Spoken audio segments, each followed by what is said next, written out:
আদি সত্য যুগতেই সৃষ্টিকৰ ব্ৰহ্মাৰ আগত সংহাৰকাৰী ৰুদ্ৰৰ আগত আই বসুমতীৰ আগত পালক বিষ্ণু মহাহৰি নাৰায়ণে অনন্ত সজ্জাতেই এই কথোপকথন কৰিছে যে কোন যুগত কি ৰূপে ভগৱন্তই ধৰাধামত লীলা কৰিব। ত্ৰেতা যুগত সত্য যুগত মহাহৰি ৰূপে, ত্ৰেতা যুগত শ্ৰীৰামচন্দ্ৰ ৰূপে, দ্বাপৰ যুগত দৈৱকীনন্দন কৃষ্ণ বলোৰাম ৰূপে আৰু কলিত শংকৰ মাধৱ ৰূপে তেওঁলোক কেনেকৈ ধৰাধামলৈ অৱতৰণ কৰিব, এই কথাখিনি আদি সত্য যুগতেই নিৰূপণ কৰা আছে। সেইকাৰণে বোৱাৰপুৰ মাধৱদেৱে নামঘোষাত বৰ সুন্দৰ এজোকা ঘোষা নিৰূপণ কৰিলে। আদি সত্য যুগে শুদ্ধ ধৰ্ম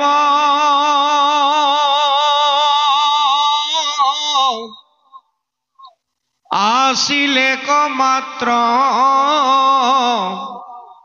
হৰি নাম, দেৱ হবে গুপ্ত কৰিয়া কৰি কপট। আদি সত্য যুগে শুদ্ধ ধৰ্ম আছিল, মাজতে দেৱতাসকলে কপট কৰি সেই আদি সত্য যুগৰ শুদ্ধ সনাতন ধৰ্মৰ ওপৰত ঢাকুন দি আজি যিবিলাকে ধৰ্মক কৰ্মকাণ্ডীয় ধৰ্ম বুলি কোৱা হৈছে, আজি যিবিলাকে ধৰ্মক জ্ঞানকাণ্ডীয় ধৰ্ম কৰ্ম বুলি কোৱা হৈছে, এইবিলাক প্ৰচলন কৰালে, যাৰ জৰিয়তে দেৱতাসকলে মনুষ্যৰ পৰা পূজা ভাগ পোৱাৰ ব্যৱস্থা আদি সত্য যুগতে তাক নিৰূপণ কৰি থৈছে। ভগৱন্তৰ এই শুদ্ধ সনাতন ধৰ্মৰ ওপৰত ঢাকুন দি দেৱতাসকলৰ মনোবাঞ্ছা পূৰ্ণ কৰিবৰ কাৰণে বিধিবৰ ব্ৰহ্মা আৰু সংহাৰকাৰী ৰুদ্ৰৰ আগত ভগৱন্ত প্ৰভুৱে গোটেই সৃষ্টিৰ যি লীলা, এই লীলা বৰ্ণনা কৰিছে। আকৌ কৈছে যে এই শুদ্ধ সনাতন ধৰ্ম পুনৰ প্ৰতিষ্ঠাৰ কাৰণে কলিত শংকৰ মাধৱ ৰূপে এই ধৰাধামত তেওঁলোক অৱতৰণ কৰিব। এইবোৰ আগৰে নিৰূপণ কৰি থোৱা কথা, এইবোৰ মাজতে আমাক ক'বাৰ পৰা আমি পোৱা কথা নহয়, আৰু এইখিনি একেষাৰে আমি নৎসাত কৰি দিব পৰা ব্যৱস্থাও নাই। এতিয়া শাস্ত্ৰ অনুবৰ্তী কথাখিনি আমি পৰ্যালোচনা কৰিব লাগিব। আদি সত্য যুগৰ শুদ্ধ ধৰ্ম আছিলে মাত্ৰ হৰিনাম। আদি সত্য যুগত একমাত্ৰ শুদ্ধ ধৰ্ম হৰিনাম আছিল বুলি কৈছে, যিটো আজি সমাজ ব্যৱস্থাত আজিৰ পৰা প্ৰায় 600-550 বছৰ আগতে সেই গুৰুজনে, আমাৰ পৰম গুৰুজনে পুনৰ তাক প্ৰতিষ্ঠা কৰিব বিচাৰিলে, যিটো দেৱতাসকলে গুপুত কৰি ৰাখিছিল। অহেন হৰি নাম ব্যক্ত কৰি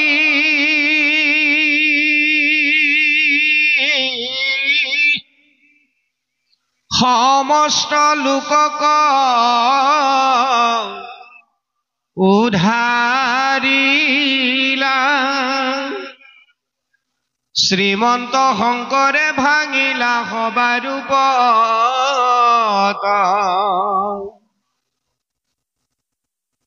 হেন হৰিনাম পুনৰ ব্যক্ত কৰিবৰ কাৰণে কৃপাল গুৰু জগত গুৰু পৰম গুৰু শ্ৰীমন্ত শংকৰদেৱে ধৰাধামত ছদ্মৰূপ ধৰি ক্ষুদ্ৰ কুলত জন্মগ্ৰহণ কৰিল। এই কথাখিনি সৃষ্টিকৰ ব্ৰহ্মাৰ আগত ভগৱান প্ৰভুৱে কৈ থৈছে। কি বুলি কৈছে?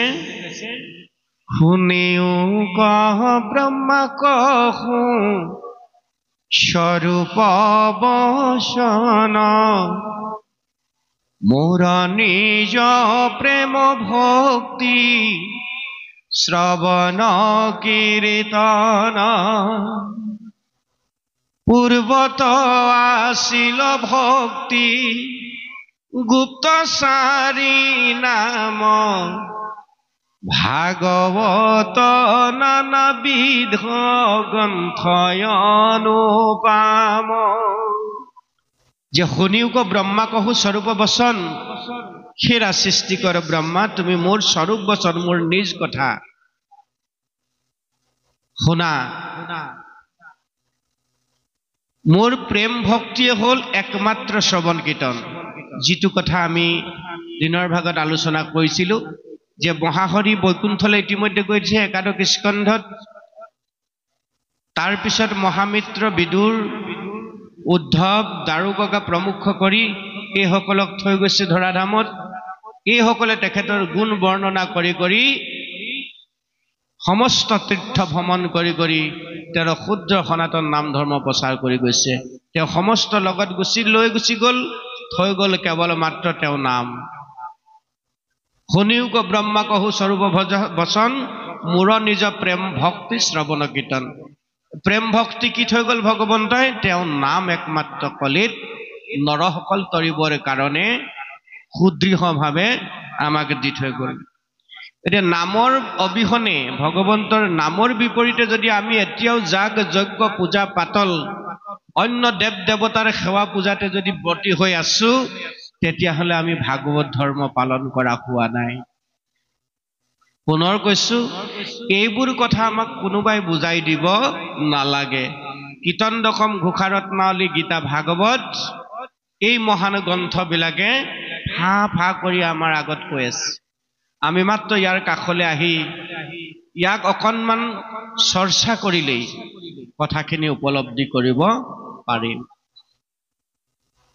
বিধিবৰ ব্ৰহ্মাক কৈছে যে আদি সত্য যুগতেই মোৰ শুদ্ধ সনাতন ধৰ্ম আছিল নানা ভাগৱত গ্ৰন্থ আছিল আৰু গুপ্ত চাৰি নাম আছিল ভাগৱত নানাবিধ গ্ৰন্থ অনুপাম এই জ্ঞান বিজ্ঞান তদং ৰহস্য চতুশ্লোকী ভাগৱত তাৰ পিছতো আছিল আদি সত্য যুগত দেৱী ভাগৱত শ্ৰীমদ ভাগৱত এনেকে নানা ভাগৱত গ্ৰন্থ আছিল সেই ভাগৱতৰ যি গুপুত নাম সেই নাম মই কলিত পুনৰ ব্যাকট কৰিম যিবিলাক ঢাকুন দি দেৱতাসকলৰ পূজা অৰ্চনা বিধিবিলাক প্ৰস্তুত কৰা হৈছিল সেইবিলাক মই মুণ্ড ভাঙি পুনৰ কলিৰ লোকসকল তৰিব পৰা শুদ্ধ সনাতন ধৰ্ম নাম বস্তু ব্যাকট কৰিম সেই আধাৰতে আজি কলিযুগৰ ধৰ্মবিলাক কৰ্মবিলাক আমাৰ সমাজত চলি আছে কিন্তু তাকে নকৰি শাস্ত্ৰৰ ভাগে কথাখিনি কৈ আছে আৰু আমি আমাৰ ভাগে সেই ব্যাখ্যা তাহানিতে দি দিয়া বিধি অনুসাৰে আজিও আমি আমাৰ সমাজ ব্যৱস্থাত কৰ্মবিলাক কৰি আছো যাৰ কাৰণে গুৰুজনে বিচৰা সমাজখন আমি আজি তাৰিখলৈকে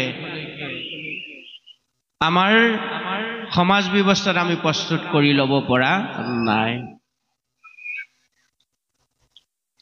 ভগৱন্ত প্ৰভুৱে তেতিয়াই কৈছে ব্ৰহ্মাৰ আগত যে এই ঢাকন দিয়া বস্তুটো উঠাবৰ কাৰণে মই পুনৰ ধৰাধামলৈ যাম ভকতৰ গুৰু ৰূপে যাম ছদ্মৰূপ ধাৰণ কৰিম মোৰ পুনৰ শুদ্ধ সনাতন ভক্তি ধৰ্ম মই প্ৰচাৰ কৰিম গুপুত নাম মই ব্যাকট কৰিম আকৌ পচাৰিবে লাগি নিজয় অৱতাৰ ভকতৰ গুৰু ৰূপে হৈ অৱতাৰ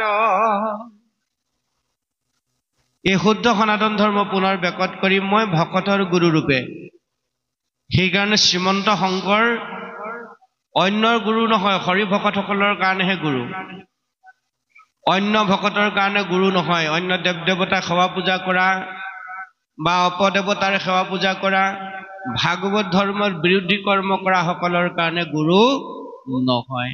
আমি যদি ভাগৱতক মানিছো, আমি যদি কীৰ্তন দশম ঘোষা ৰত্নাৱলী গীতাক মানিছো, তেতিয়াহ'লে আমি সেই আধাৰতে কৰ্মখিনি কৰিব লাগিব, যিখিনি পৰম গুৰু কৃপাল গুৰু জগত গুৰুৱে আমাক দান কৰি থৈ গৈছে। আকৌ প্ৰচাৰিব লাগি নিজৰ অৱতাৰ, মই নিজে অৱতাৰ গ্ৰহণ কৰিম। কি ৰূপে? ভকতৰ গুৰু ৰূপে শৈব অৱতাৰ। নিজ যশ প্ৰচাৰিবু নানাবিধ কৰি, ঘটপট ভাঙিবু জ্ঞান সংহৰি। যে মোৰ নিজৰ যগুণ আদি সত্য যুগৰ শুদ্ধ সনাতন ধৰ্মৰ এই শৰণ হৰিনাম ধৰ্ম মই পুনৰ প্ৰচাৰ কৰিম, ব্যাকত কৰিম। এই যিবোৰ ঘটপট অৰ্থাৎ অপদেৱতাৰ সেৱা পূজা যিবোৰ কৰ্ম, যিখিনি ভক্তি বিৰোধ কৰ্ম, এইখিনি মই নাশ কৰিম কলিযুগত। কাৰ কাৰণে? জীৱশ্ৰেষ্ঠ মনুষ্যৰ তৰণৰ কাৰণে, জীৱৰাশিৰ কল্যাণৰ কাৰণে, শ্ৰেষ্ঠতম তনুধাৰী কলিৰ গ্ৰাসত পৰি থকা মনুষ্য উদ্ধাৰৰ কাৰণে মই এইখিনি পুনৰ ঘটপট ভাঙি শুদ্ধ সত্য ধৰ্মভাগ মই জগত সভাত ব্যাকত কৰিম। এই বুলি বিধিবৰ ব্ৰহ্মাৰ আগত আদি সত্য যুগতেই ভগৱন্ত নাৰায়ণে অৰ্থাৎ বিষ্ণুৱে এই কথোপকথনখিনি কৰিছে। ঘটপট ভাঙিবু কুজ্ঞান সংহৰি। তেতিয়া বিধিবৰ ব্ৰহ্মাই সুধিছে, প্ৰভু এইডোখৰলৈকে ঠিকেই আছে, যে কলি যুগত তুমি ঘটপট ভাঙিবলৈ যাবা, কেনেদৰে যাবা? আৰু কোননো সৌভাগ্যৱান হ'ব কলিৰ মনুষ্য তোমাৰ দৰে জগতৰ প্ৰতীক পুত্ৰ ৰূপে পাবলৈ সক্ষম হ'ব? কাৰণো এনেকুৱা পৰম সৌভাগ্য হৈছে যে কলি যুগত সাক্ষাৎ অনন্ত কোটি ব্ৰহ্মাণ্ডৰ অধিকাৰীক পুত্ৰ ৰূপে লাভ কৰিব। এই গোটেই কথাখিনি সুন্দৰভাৱে বিধিবৰ ব্ৰহ্মা আগত ভগৱন্ত প্ৰভুৱে কৈছে। তুমি যে জানিব খুজিছা মই কেনেদৰে যাম, মই ছদ্মৰূপ ধৰি যাম। ক'ত যাম? শুদ্ধ কুলত যাম। গৈয়ে কলিত যি জাত্যাভিমান থাকিব,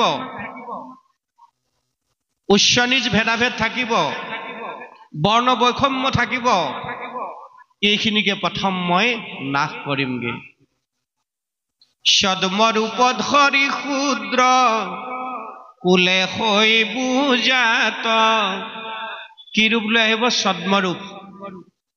কোন কুললৈ আহিব? শূদ্ৰ কুললৈ আহিব। যিবোৰ কলিত অন্তেজ নিজ জাতি বুলি জ্ঞান কৰে, সেই শূদ্ৰ কুলত ভগৱন্ত প্ৰভুৱে অৱতাৰ গ্ৰহণ কৰিব।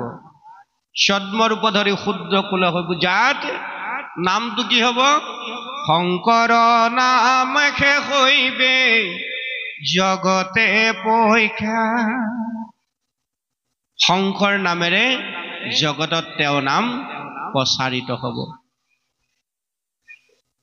এতিয়া শংকৰদেৱ অন্য কোনো নহয়, সাক্ষাৎ পূৰ্ণ কৃষ্ণ ভগৱন্ত অনাদি ঈশ্বৰ। তেওঁ দৈৱকী নন্দন কৃষ্ণ ৰূপে আহিল দ্বাপৰত আৰু কলিত শংকৰ ৰূপে। তেওঁৰেই সুহৃদ ভাতৃ দাদা বলোৰাম মাধৱ ৰূপে আহিব।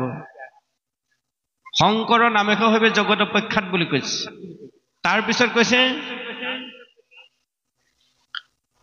মোৰ নিজ অংশ হলি ৰাম নাম ধৰ, মাধৱ স্বৰূপে হৈবা শুনা বিধিবৰ। মোৰ প্ৰিয় দাদা হলিৰাম অৰ্থাৎ বলোৰাম, কুম্বৰ ধীৰা সত্য সন্ধ্যা হয়, তাহাৰ গৃহতে আমি জন্মিবু নিশ্চয়। দুৰ্নেখে কুসুম্বৰ ধীৰা সত্য সন্ধ্যা হয়, তাহাৰ গৃহতে আমি জন্মিবু নিশ্চয়। গতিকে শংকৰদেৱ, বৰাৰ পৰি মাধৱদেৱ, এই দুজন অন্য কোনো নহয়, সাক্ষাৎ পূৰ্ণ কৃষ্ণ ভগৱন্ত আৰু তেৰাৰে অংশ অৱতাৰ হলিৰামে হ'ল শংকৰ আৰু মাধৱ। সেইকাৰণে গুৰু বন্দনাত খুব সুন্দৰভাৱে দিছে, ত্ৰিভুৱন বন্দন দৈৱকী নন্দন, জুহৰি মাৰল কংস, জগজন তাৰণ দেৱ নাৰায়ণ, শংকৰ তাহেৰি অংশ। শংকৰৰ পৰিচয় বোৱাৰ মাধৱদেৱে গুৰু বন্দনাৰ যোগেদি আমাক দিছে, যে যিজনক ত্ৰিভুৱনে বন্দনা কৰে, ত্ৰিভুৱন বন্দন, সেইজন কোন? দৈৱকী নন্দন। বসুদেৱ দৈৱকীৰ আহ্বানত ধৰাধামলৈ চতু মহৎ লীলা সাধনৰ বাবে নৰকাই লোৱা দৈৱকী নন্দন, যিজনে কংসক নিধন কৰিলে, জুহৰি মাৰল কংস, যিজনে কংসক নিধন কৰিলে, জগজন তাৰণ, জগতৰ তাৰণ কাৰণ হেতু দেৱ নাৰায়ণ, সেই দেৱ নাৰায়ণেই কলিত শংকৰ ৰূপে অৱতাৰ গ্ৰহণ কৰিলে। সেইকাৰণে আমি যিকোনো কৰ্মৰ আগতেই ভগৱন্তত নিজক সমৰ্পণ কৰি গুৰুজনাক স্মৰণ কৰিহে আমি এই দেৱ কাৰ্য সম্পাদনৰ কাৰণে আগবাঢ়িব লাগে।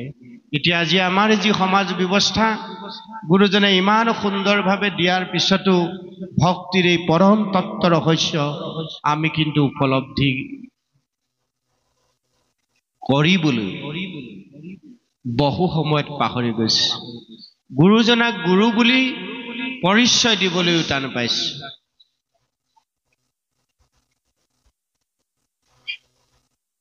কিন্তু গুৰুজনে দিয়া পুথিপাজিকেই আমি সকলো কৰ্মতে, ধৰ্মীয় সকলো কৰ্মতে আমি ব্যৱহাৰ কৰোঁ।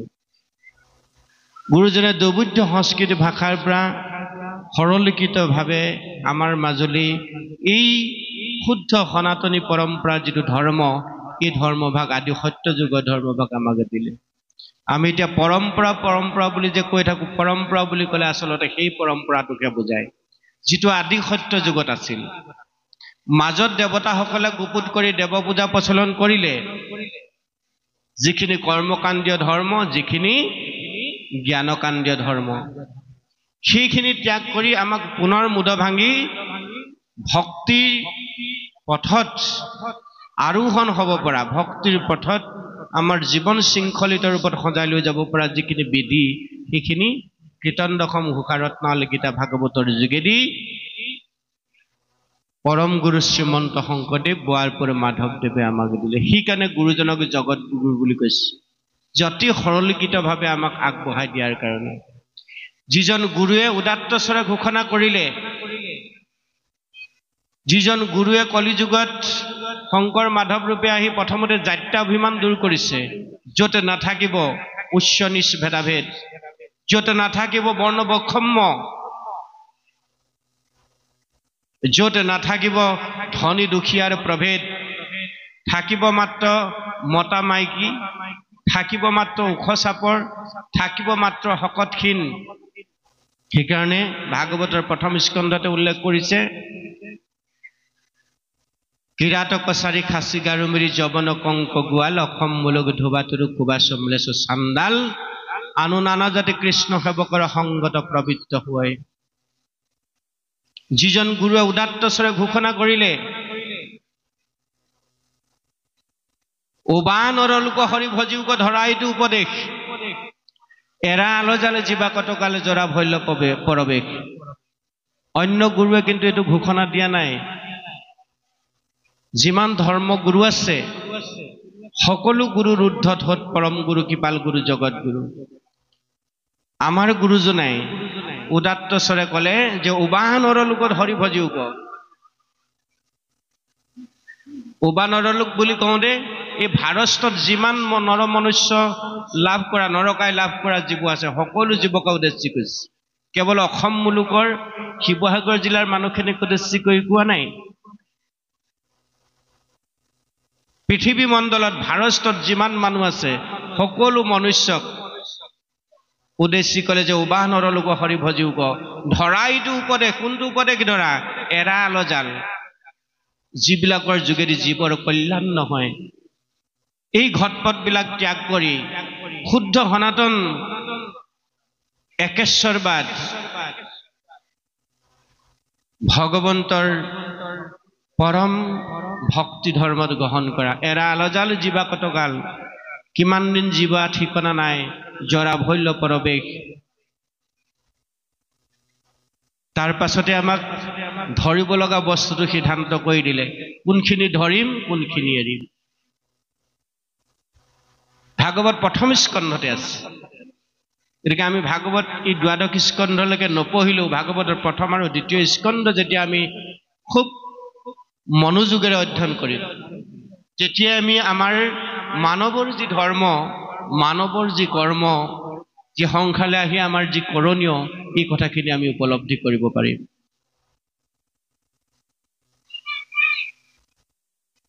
সিদ্ধান্ত দিলে অন্য দেৱী দেৱ নকৰিবা সেৱ মূৰ্তি কোন চাইবা তাৰ প্ৰসাদু নখাইবা গিহু নপখিবা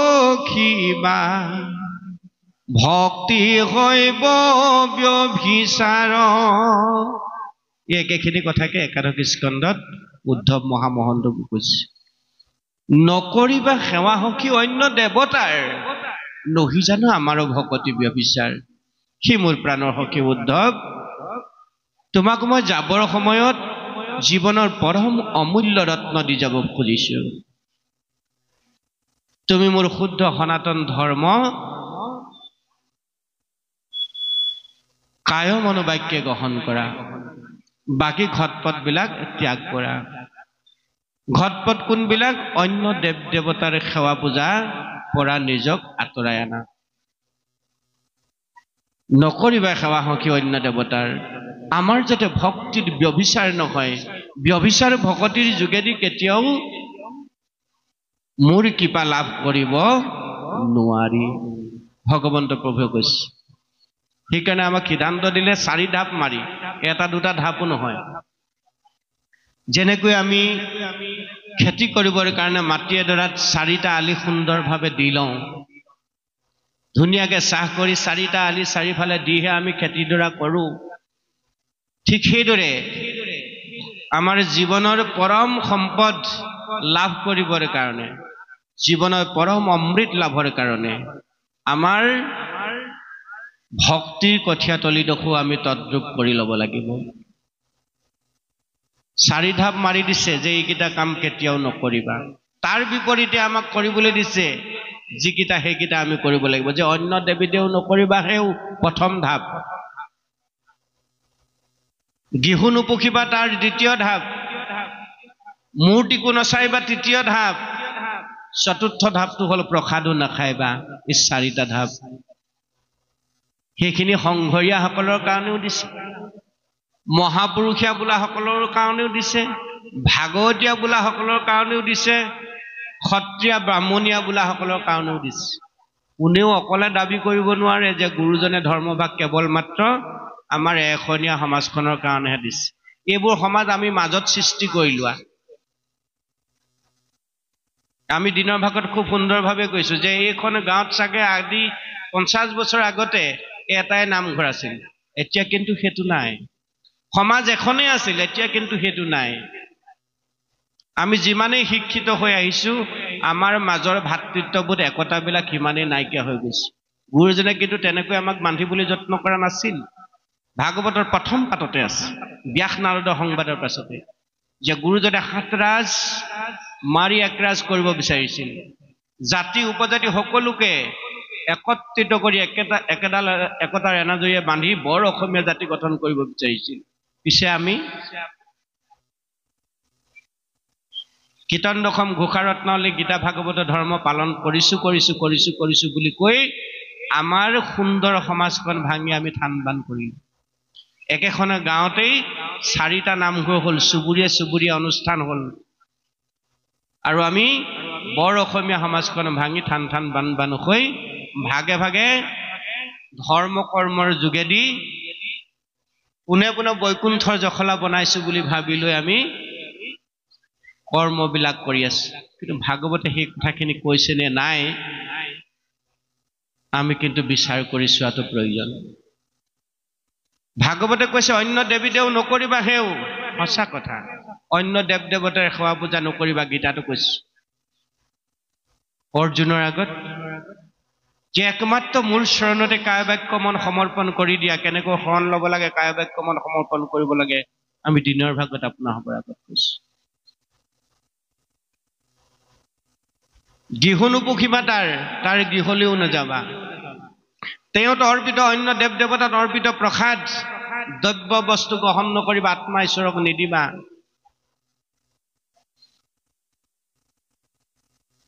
যে অন্য দেৱ দেৱতা সেৱা পূজা কৰা মানে যাগ যজ্ঞ পূজা পাতল কৰা মানে আমি কি বুজো যে অন্য দেৱ দেৱতা সেৱা পূজা কৰিবলৈ হলে ভিন্ন বিধান আছে যি বিধানৰ যোগেদি বলি বিধানকে আদি কৰি বহুত কিবা কিবি কৰ্ম কৰিব লগা হয় যিখিনি ঈশ্বৰ বিৰোধী কৰ্ম ঈশ্বৰ ভক্তি বিৰোধ কৰ্ম এইখিনি কৰ্মৰ পৰা আমাক বিৰত থাকিবলৈ কৈছে যেনে চাৰি ধাপ মাৰি দিলে অন্য দেৱী দেও নকৰিবা হেও গৃহ নুপুখিবা তাৰ প্ৰসাদ নাখাইবা মূৰ্তিকো নাচাইবা ভক্তি হৈব বিচাৰ এটা জীৱনৰ প্ৰাৰম্ভণিৰ ভক্তি আহৰণ কৰি যদি জীৱন শৃংখলিত পৰিশীলিত পৰিমাৰ্জিত ওপৰত আগবঢ়াব বিচাৰো তেতিয়াহ'লে যৌৱনৰ দুৱাৰ দলিত ভৰি দিওঁতে আমি সাৱধানতাই আমাৰ জীৱনটো আগবঢ়াই নিব লাগিব এই চাৰিটা ধাপ আমাক মাৰি দিছে তাৰ বিপৰীতে আমাক কৰিবলৈ কৈছে কোনকেইটা ঐ এক কৃষ্ণ দেৱ কৰিও কহেৱ ধৰিও তাহান নাম কৃষ্ণ দাস হুয়া প্ৰসাদ ভুঞ্জিয়া হস্তে কৰা কান কাম সিদ্ধান্ত দিলে এই দুটাই সিদ্ধান্ত এইকেইটা নকৰিবা আৰু এইকেইটা কৰা এইকেইটা কৰিবলৈ অকণমান যত্ন কৰিলেই হ'ল এৰিবলৈ অকণমান যত্ন কৰা তাৰ বিপৰীতে পালন কৰিব লগা কেইটা কৰিবলৈ অকণমান যত্ন কৰিলেই আমাৰ প্ৰত্যেকৰে জীৱন শৃংখলিত হ'ব আমাৰ সমাজখন সুন্দৰ হ'ব আহিব লগা প্ৰজন্ম এটা সঠিক ৰাস্তাৰ সন্ধান লাভ কৰি তেওঁলোকৰ জীৱন সুন্দৰ পৰা সুন্দৰ দিশে আগবঢ়াই লৈ যাব পাৰিব তাকে নকৰি আমি যদি জ্যেষ্ঠসকলে জনা বুজা ব্যক্তিসকলে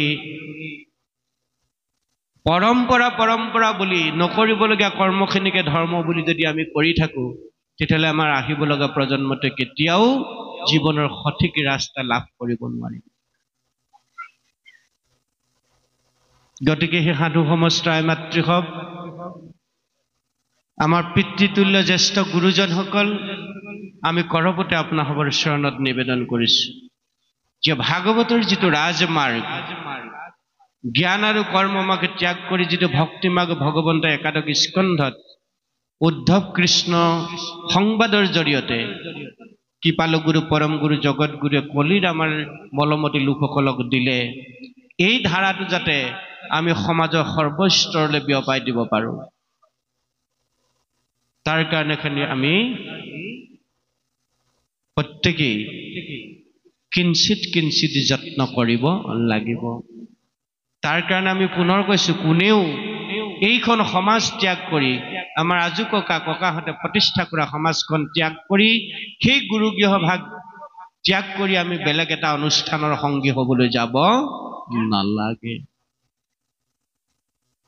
হোৱা নাই যে ঈশ্বৰক ভজিবৰ কাৰণে আমি তেনেকুৱা সমাজ সৃষ্টি কৰি ল'ব লাগিব তেনেকুৱা বেনাৰ সৃষ্টি কৰি ভকতি কৰিব লাগিব বুলি ক'তো এটা শব্দও এই ছখন নিগম গ্ৰন্থত উল্লেখ কৰা নাই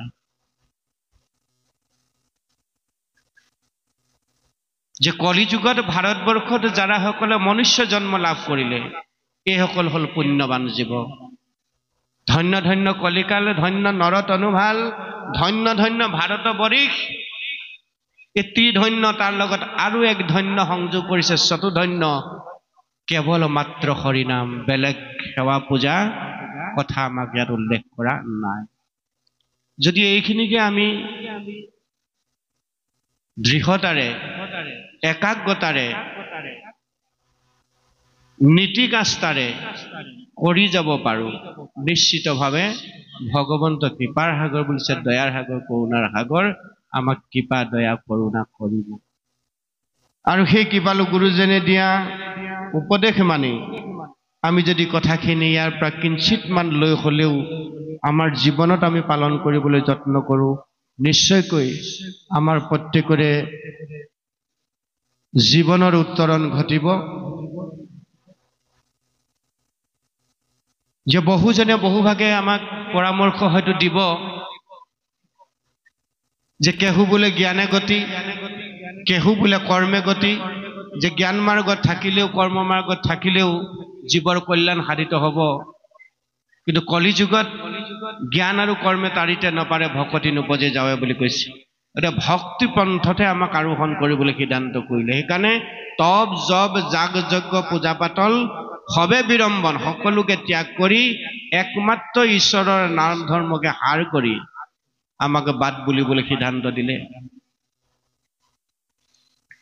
মাধৱে বুলন্ত সখী শুনিও সিদ্ধান্ত, অৰ্থাৎ মাধৱ ভগৱন্ত প্ৰভুৱে উদ্ধৱ মহামহন্তক দিয়া সিদ্ধান্তকেইটা আমাৰ জীৱনৰ সিদ্ধান্ত। কি সিদ্ধান্ত দিলে? তুমি মোৰ মহামিত্ৰ ভকত একান্ত, তুমি মোৰ প্ৰিয় সখা মিত্ৰ সুহৃদ বান্ধৱ আৰু মোৰ প্ৰপন্ন ভক্ত, একান্ত ভক্ত। একান্ত বুলি ক'লে কি বুজি পাম এতিয়া আমি? আমাক একান্ত হৰণৰ কথা কৈ গ'ল, একান্ত ভকত হোৱাৰ কথা ক'লে, একান্ত বুলি ক'লে কি বুজি পাম? যে একতে আৰম্ভ আৰু একতে শেষ, তাকে কৈছে একান্ত। এক কৃষ্ণদেউ কৰিও কৈছে, ধৰিও কৃষ্ণৰ নাম, কৃষ্ণ দাস হোৱা, প্ৰসাদ ভঞ্জিয়া হস্তে কৰা টান কাম, ইয়াকে কৈছে একান্ত। ইয়াৰ বিপৰীতে যদি আমি তাৰ লগত বেলেগক সংযোগ কৰি লৈছো, তেতিয়াহ'লে আমি একান্ত হ'ব নোৱাৰিম আৰু ভাগৱত ধৰ্মও পালন কৰা আমাৰ নহ'ব। গতিকে এই কথাখিনি জানিবৰ কাৰণে, বুজিবৰ কাৰণে আমি ভাগৱতৰ আশ্ৰয় হ'ব লাগে, ভাগৱতৰ কাষলৈ আহিব লাগে। বেলেগকৈ শাস্ত্ৰজ্ঞ পণ্ডিত হ'বৰ কাৰণে, সকাম নিকাম খাই ঘূৰি ফুৰিবৰ কাৰণে, তিনিশে আঢ়ৈশে তাল এযোৰ লৈ, ডাঙৰ ডাঙৰ ভোজনী কেইটামানে লৈ ইখন গাঁৱৰ পৰা সিখন গাঁৱত গৈ গোপাল গোবিন্দ গাই, পাৰ কৰা ৰঘুনাথে গাই, সকাম খাই ঘূৰি ফুৰিবৰ কাৰণে আমি শাস্ত্ৰ অধ্যয়ন কৰিব নালাগে। শাস্ত্ৰ অধ্যয়ন কৰিব লাগে এই কাৰণে, জ্ঞানৰ নিমিত্তে। যি জ্ঞান আছে আত্মাৰ লগত পৰমাত্মা সংযোগ কৰা জ্ঞান, নৰোত্তম হোৱাৰ জ্ঞান, জীৱ শিৱলৈ ৰূপান্তৰ হোৱা জ্ঞান, সেই জ্ঞানৰ নিমিত্তেহে আমি শাস্ত্ৰ অধ্যয়ন কৰিব লাগে। সেইকাৰণে কৈছে পঢ়িবাক লাগে শাস্ত্ৰ জ্ঞানৰ নিমিত্তে। এতিয়া সেইজন মাধৱ কৃষ্ণই প্ৰিয় সখা উদ্ধৱক কৈছে যে সখা তুমি শুনা, যে মই যোৱাৰ পিছত কলিয়ে যিহেতু গ্ৰাস কৰিব, কোনো বাচি নাথাকিব, সাধু সন্ত মহন্ত বুলিবলৈ কোনো বাকী নাথাকিব, সকলোকে কলি মলে গ্ৰাস কৰিব। পিৰিবে দুৰ্জন কলি গুচিবে আচাৰ, শুইবে অধৰ্মতৰ অতি যতক প্ৰজাৰ, কোনো এই ধৰাধামত বাচি নাথাকিব। গোসাঁই হওক, মহন্ত হওক, গোস্বামী হওক, কলিতা হওক, হাজৰিকা হওক, সন্দিকৈ হওক, গগৈ হওক, কোনো বাচি নাথাকিব। আৰু এইবোৰ হ'ল মৰ্ত্যৰ উপাধি, বৈকুণ্ঠৰ উপাধি বেলেগ। বৈকুণ্ঠত গগৈ, চুতীয়া, হাজৰিকা, গোসাঁই, মহন্ত, গোস্বামী এইবিলাক নাই, এইবিলাক মৰ্ত্যতহে আছে। বৈকুণ্ঠত এটাই উপাধি আছে, সেইটো হ'ল ভকত। আমি ভকত হৈহে বৈকুণ্ঠলৈ যাব পাৰিম। কাৰ ভকত? ঈশ্বৰ কৃষ্ণৰ ভকত। অন্যৰ ভকত হৈ যাও আমি যাব নোৱাৰো। সেইকাৰণে মূৰ ভক্ত হোৱা সৰ্বক্ষণ এই বুলি কৈছে। মুকে ভজা, মুকে পূজা, মুকেই কৰা নমস্কাৰ, কৈলো মই সত্যবাণী, পাইবা মোক মহামানী, যিহেতু সুহৃদ সখা প্ৰিয় তুমি আমাৰ। উদ্ধৱক কৈছে আৰু সখা অৰ্জুনক কৈছে। এই কথাখিনি আমাৰ কলি মলমতি লোকসকলৰ কাৰণে কৃপাল গুৰুজনাই আনি ভাগৱত কীৰ্তন দশম ঘোষা ৰত্নাৱলীৰ জৰিয়তে আমাক দিলে যে পূৰ্ব পলয়ত নষ্ট হইল বেদ বাণী কহিলো তোমাতো মই উধাৰি আনি বেদে যেন কয় তাক শুনা প্ৰাণ সখী এই বেদাংগ উপনিষদ বিলাকে যিবোৰ কথা কয় বেদৰ তিনিটা মাৰ্গ আছে ধৰ্ম আছে এটা হলো জ্ঞান মাৰ্গ এটা হলো কৰ্ম মাৰ্গ অন্যটো হলো ভক্তি মাৰ্গ এই গোটেই কথাবোৰ বেদতে আছে কিন্তু জ্ঞানে কৰ্মে যে তাৰিতে নপাৰে এইটো মোৰ বাদে বেলেগে আৰু তোমালোকক নকয় মই কিয় কলো তোমালোক মোৰ ভক্ত অন্যৰ ভক্ত নহয় গতিকে আমি ভগৱন্তৰ ভক্ত হলেহে ভাগৱত কথা শ্ৰৱণ কীৰ্তনৰ জৰিয়তে আমি তৰি যাব পাৰিম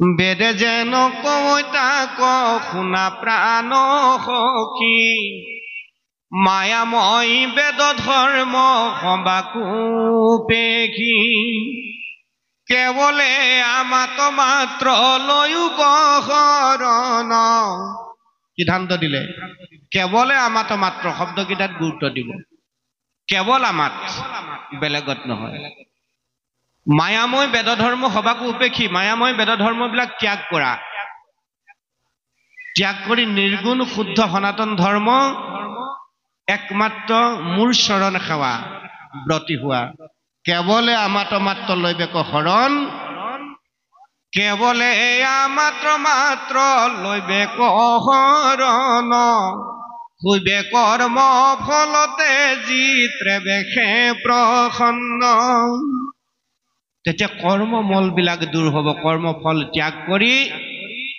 পুণ্যাত্মা জীৱলৈ তুমি ৰূপান্তৰ হবা শুদ্ধ আত্মাৰ অধিকাৰী হবা ভক্তিপূৰ্ণ মনৰ গৰাকী হবা পবিত্ৰ হৃদয়ৰ গৰাকী হবা আৰু তাৰ জৰিয়তে তুমি য'ৰ পৰা আহিছা অৰ্থাৎ মোৰ লোক বৈকুণ্ঠৰ পৰা আহিছা সেই বৈকুণ্ঠলৈ যোৱাৰ পথ তোমাৰ প্ৰশস্ত হ'ব আমি এতিয়া ইয়াত যিমান সকল বহি আছো যিমান সকলৰ ইতিমধ্যে বয়স হৈ গৈছে আমি প্ৰত্যেকেই ভগৱন্তক অকণমান হলেও দিনটোৰ ভিতৰত ভাবো যে প্ৰভু জীৱনৰ সকলো জ্বালা যন্ত্ৰণা আমি পাব লগাখিনি পালো এতিয়া অন্তিমটো তোমাৰ চৰণতহে তুমি যাতে আমাক সদ্গতি প্ৰদান কৰা অৰ্থাৎ মুক্তি দিয়া ভগৱন্ত সমস্ত জীৱক মুক্তি দিবৰ কাৰণেই ধৰাধামত বিভিন্ন লীলা কৰিলে ভগৱন্ত প্ৰভুৱে নিজেই কৈছে গীতাত যে সমস্ত লোকক মুক্তি দিবৰ কাৰণে ধৰুময় ভিন্ন লীলা নাথ নাৰায়ণে কোনেও ভাবিব নালাগে আমি পোনে পোনে দুই চাৰিটা কথা জানিলো বুলিয়েই সুন্দৰকে দুই তিনিটা অধ্যায় পাঠ কৰিব পাৰিলো বুলিয়েই ভগৱন্তে আমাক পোনে পোনে বৈকুণ্ঠলৈ লৈ যাব নহয় যদি জীৱনত পালন কৰিবলগীয়া কথাকেইটা আমি যে অলপ আগতে কৈ গলো দিনৰ ভাগত কায় অৰ্পণ বাক্য অৰ্পণ মন অৰ্পণ ভগৱন্তত যদি সঠিক হৈছে নিত্য যদি আমি তাক পালন কৰিছো তেতিয়াহ'লে সুন্দৰকৈ আপুনি শাস্ত্ৰ পঢ়িব নালাগে ধুনীয়া ধুনীয়া সুৰ দি আপুনি শাস্ত্ৰ পঢ়িব নালাগে পদ পয়াৰ মুখস্থ কৰিব নালাগে আৰু আমাৰ দৰে এনেদৰে আহি ভাগৱত কথা প্ৰবচনো কৰি থাকিব নালাগে আপুনি গৃহতে থাকি সুখে সংসাৰ তৰি যাব পাৰিব যদিহে এই তিনিটা বস্তু সঠিকভাৱে জীৱনত পালন কৰি গৈছে দেশৰ ধৰ্ম অৰ্থাৎ কায় ধৰ্ম যদি সঠিকভাৱে পালন কৰিছে বাক্য ধৰ্ম যদি আমি জীৱনত সঠিকভাৱে পালন কৰিছো মনৰ ধৰ্ম যদি আমি জীৱনত সঠিকভাৱে পালন কৰিছো তেতিয়াহ'লে ভগৱন্তই নিশ্চিতভাৱে আমাক কৃপা কৰিব আমাৰ জীৱন শৃংখলিত কৰিবই আমি নিত্য যদি তেনেদৰে ভগৱন্তৰ দেহ বাক্য মন অৰ্পণ কৰি জীৱনৰ প্ৰতিটো পল অনুপল সেই ধাৰাত নিবৰ কাৰণে যত্ন কৰিছো তেতিয়াহ'লে ভগৱন্তই কৈছে সেইজন আৰু মোৰ মাজত কোনো কালে এৰা এৰি নাই মুদ্ৰাটো ইটো পিঠি আৰু ইটো পিঠি